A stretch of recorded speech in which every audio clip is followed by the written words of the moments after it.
You know why weird employees burn out faster? Because normal employees only work one job. We work two. The second job is pretending we're normal.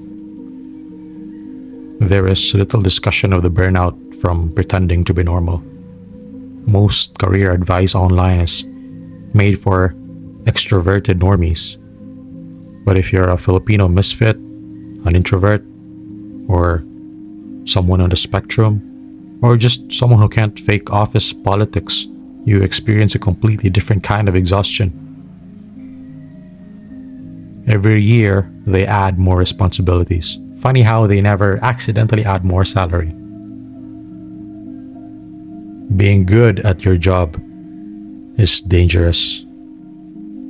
Congratulations, here's 5 more jobs. And you know what's crazy? Sometimes the actual work is the easiest part of the day. The actual tasks may not be the ones that make you want to punch a wall. Plenty of times it's the sheer exhaustion of manually operating your face to look engaged while you're surrounded by these corporate normies. You can clear your task in a few hours. The real burnout comes from the emotional labor of acting like you actually care about their fabricated company culture. What actually kills your soul is having to fake a personality for 8 hours just so management doesn't think you have an attitude problem. Some of the highest paid people in the company produce absolutely nothing. Their entire job is attending meetings about meetings. And can we admit something? Some meetings exist just because somebody wants to feel important. Pa-importante. Corporate jobs are starting to feel like abusive relationships. Corporate doesn't want good workers anymore. They want obedient actors. Doing your job isn't enough anymore. Now you have to cosplay as someone who loves corporate life. I know the term performative has been so overused nowadays, but it's probably the perfect place, the perfect setting to use that. Performative. You see those performative drones, a lot of them in this corporate world. Corporate loves diversity until your personality is actually different. You know why management loves positive people? Quote unquote positive people? Because negative people ask inconvenient questions. They rock the boat too much. Like if you raise something like, for example, even if when I was still new, like I started working in I think I was 21. To be honest, that's actually late, but yeah, I was still one of the youngest. And if I was wondering, wait, shouldn't thing A be done like B, or shouldn't thing C be done like D? But they're just that's not how we do it here. Well, okay, I'm just a fresh grad, I'm just a newbie. You do your thing. And then looking back at those times after working for more than a decade, I just realized, man, these people, they don't know what they're doing. But whatever, I'm done with that corporate life. Or I hope I don't jinx that. Maybe years from now, I might be forced to come back, but I hope not. I'd rather, whatever, I'm not going to say something that would get this channel or this video taken down again. Can't have that right now. And if you're in the BPO or virtual assistant space, the VA space, you get hit with a completely different trap. They call it Geoarbitrage. Fancy term. It's just a sanitized corporate buzzword. And let's call it for what it is. Let's call it for what it actually is. It means foreign companies, foreign businesses, foreign entrepreneurs outsourcing to the Philippines to aggressively cut their overhead. You get hired for one simple role, but give it a few months, and suddenly you're expected to be the admin, the operations manager, the entire support department, all rolled into one. Congratulations, you're now doing the work of 3 Americans for the salary of half of one. Job enshittification. Now, what is that? What is job enshittification? And how do you know it's already happening to you? Job enshittification is the slow, silent degradation of your daily grind. It's when your workload doubles, but your paycheck stays exactly the same. Your job description magically updates itself, but your salary never does. Your salary never does.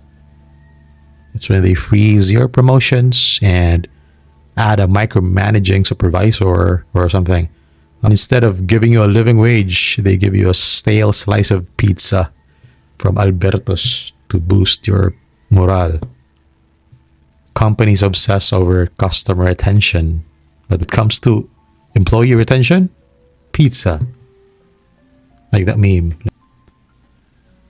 Corporate discover the infinity money glitch. Just keep adding responsibilities until the employee finally snaps. Corporate promotions are like NBA All-Star voting. Talent matters, yes, but popularity matters more than people want to admit. Imagine asking Steph Curry to spend half the game proving he deserves to shoot. That's basically every competent employee during performance review season. The office superstar isn't always the best player. The guy getting the promotion isn't the one carrying the team necessarily. Sometimes he's just the guy with the ball in his hands all the time. He's just a loudmouth who cherry picks the easy layups and yells Kobe while taking credit for your hard work. He just knows exactly how to manipulate the optics. One thing I learned in the corporate world, guys, optics is probably more important than the actual work. When you manipulate the optics, the boss thinks that he's the MVP. He's the MVP in his eyes because it's not like he has the time to check your work one by one, day to day, hour to hour. He'll just see the optics. He's the one who wins the MVP, is the charismatic guy who knows how to pass the actual work down to misfits like you. You're competing against people who enjoy office politics. That's like asking a fish and a monkey to a race. One of you is in the wrong environment. Half of your department is practically useless. They just survive on pure extrovert privilege. Half these people wouldn't survive a day of actual hard work. Their entire survival strategy is just laughing at their bosses' terrible jokes. Har har. And then there's the Filipino trap, the Pakikisama. You're forced to do this performative dance with people you absolutely despise. You're dealing with insecure seniors who are terrified of you, or out-of-touch boomers, or those absolute simps and creeps roaming the floor. You spend half your shift dodging gossip and trying not to inhale the poop stank in a shared toilet where some animal left some skid marks. If we're quote-unquote family, why is the boss making ₱1,000,000 asking you to chip in 500 for the donation drive? Like, bro, why is the employee that belongs in the lowest of the low tax bracket sponsoring the millionaire owner's PR campaign? You can literally save the company some money, but skip one company party or outing, and suddenly you're not a team player. The biggest mistake, quote-unquote, weird people make is thinking everyone else is thinking logically. They're not, brother. They're not thinking this way. They're not thinking the same way as you. They're feeling their way through life. And if your vibe is, quote-unquote, off to them, good luck to you. Sometimes you're not getting the promotion, not because you're terrible at your job. It's just that nobody can picture you representing the company. Brutal. Or even just the team you belong. You're in that category that's always, quote-unquote, almost fitting in. You're friendly, but never one of the boys. Or maybe you're invited, but only because it would look rude not to invite you. Nobody dislikes you, but nobody really knows you either. Your boss thinks you're quiet because you're shy. But nah, bro, you're just tired of pretending these people are interesting. And you know what's funny? The people who tell you to just be yourself would probably hate the real you. Once people decide you're weird, everything you do becomes weird. The popular guy forgets to reply, he's busy. But you forget? May attitude yata tong taong to ah. The attractive guy eats alone in the pantry, independent. Brooding. I wonder what he's thinking. But when the weird guy eats alone, uy, ano kaya iniisip ito? Baka, uy, scary, nakakatakot. Nandiyan lang siya mag-isa sa corner looking at us. Look, I'm so uncomfortable. He's making us uncomfortable. I hope the CCTV is working just in case. The confident guy is quote-unquote assertive, but you, quote-unquote intimidating. When Chad doesn't smile, he's mysterious. When you don't smile, HR case waiting to happen. This country handed the quiet kid the arrogance word. Soplado. Cold. Stuck up. Think is better than you. You got it at 15 and you're still carrying it at 35 and you cannot put it down. Because a man explaining that he isn't arrogant is the most arrogant thing in the room. The door was built locked on purpose before you got here. Let's talk about the biological tax, the thing HR will ban you for. People hate talking about lookism in the workplace, but if you're living it, you know exactly what I mean. Corporate is basically Tinder with a dress code. If you're a 5'2" dude and you're dealing with, let's call it facial comorbidities. I don't know who coined this term. I think I saw this from a comment section in Instagram Reels or some other YouTube video. Facial comorbidities. Maybe you got a recessed jaw. Maybe you got a receding hairline. Maybe you just look naturally tired or unapproachable. You get those eye bags because you couldn't sleep at night. Being the weird employee is already hard. Being the weird and ugly employee, bro, that's the nightmare difficulty. And we've already talked about before in a couple of videos ago, or maybe the most recent one, I can't remember. We've talked about the halo effect. And it's probably more brutal in the corporate world because your literal livelihood is involved. Like, fine, good people are having the advantage in dating. Fine, I can opt out, but I got bills to pay. I gotta eat. Good-looking people are automatically assumed to be smart, trustworthy, and competent. But for the chopped, for the sub 5, they get the horns effect. The opposite of halo effect if it's not obvious. If you sit quietly at your desk working, you're creepy, aloof. If Chad does it, he's focused and driven. He's locked in. If you try to crack a joke, you try to join this group so bad, it's awkward and borderline HR reportable. If a conventionally attractive guy makes the same exact joke, he's the life of the office. You literally cannot win the social game. So why are you burning yourself out trying to play it? Being the weird employee already puts a target on your back. Looking average or worse, below average, makes the target even bigger. They don't even try to hide it. Sometimes they invent reasons to go after you because you don't blend in. Your facial comorbidities only speed it up. You put on a face every morning that isn't yours. You force a smile so they don't start talking. You laugh at jokes that are not even funny. You say yes when every part of you wants to say no. That is the real work right there. Like what we talked about earlier, that's more difficult than your tasks, than your actual tasks. The second you stop performing, they notice. Side eyes, whispers, questions about your attitude. They won't fire you, but they're just gonna start treating you like a defect. You think the exhaustion comes from the workload, but yeah, it could be, but not necessarily, not all the time, or maybe not most of the time. It can come from the constant measuring of how much of yourself you're allowed to show without becoming a target.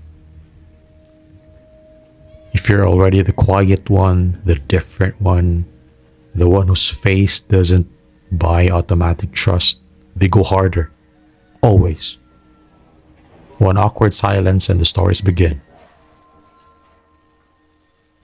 One single refused lunch and you're antisocial.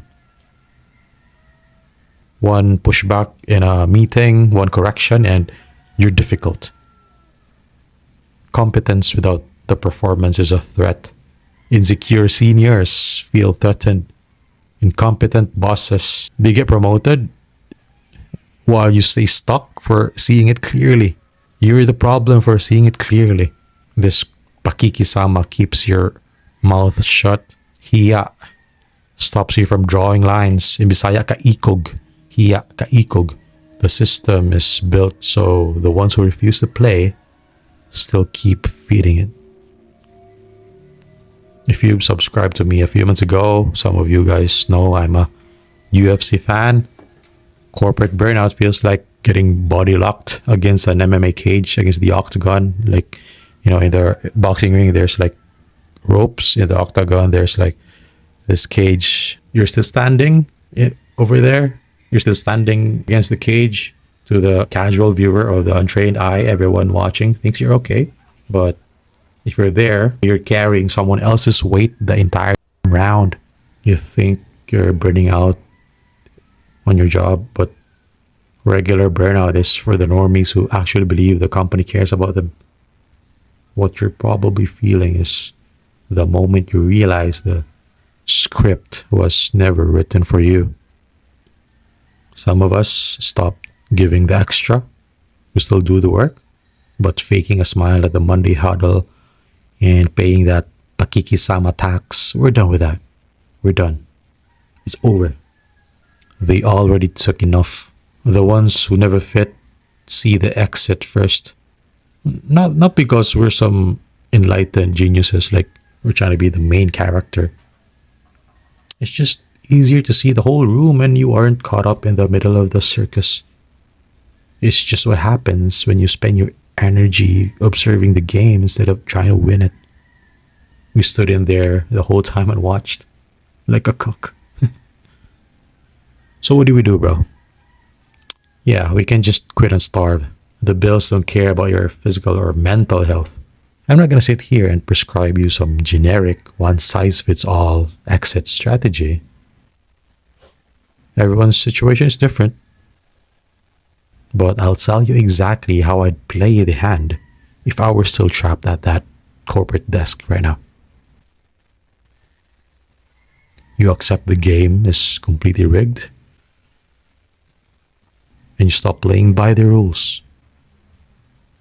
You realize the business owners are actively extracting every ounce of your time and your sanity. Call it quiet quitting if it pleases you, if it pleases the normies. But outcasts are refusing to keep dying for a system that never saw them as anything but disposable. It's a rational response to a rigged system. Stop giving 110% to a company that would replace your dead body before the week ends. You can't outwork a rigged system. It is what it is. It's like being a white belt stuck under a 250-pound blue belt who's just smothering you inside control. If you know, you know. If you thrash around and try to fight it with pure muscle, you're going to gas out. You're going to gas out faster than Connor. You're going to burn out. So you stop thrashing. You stop trying to win their game. Clock in, do exactly what is written in your contract, not a single word more. Give them exactly the bare minimum they pay you for. You don't volunteer for extra shit. You don't try to save the company. You don't try to be family. Stop trying to prove your worth to people who see you as a row on a spreadsheet. Let them think you're the weird guy. Use that isolation. Build a wall around it. Get your money, close the laptop, and save your real energy for your own grind, for your own lane. And if you have, for the people that actually matter. Let them have their fake corporate ladder. When we walk out, something's still left. Let it all fall apart. We are building our own exits.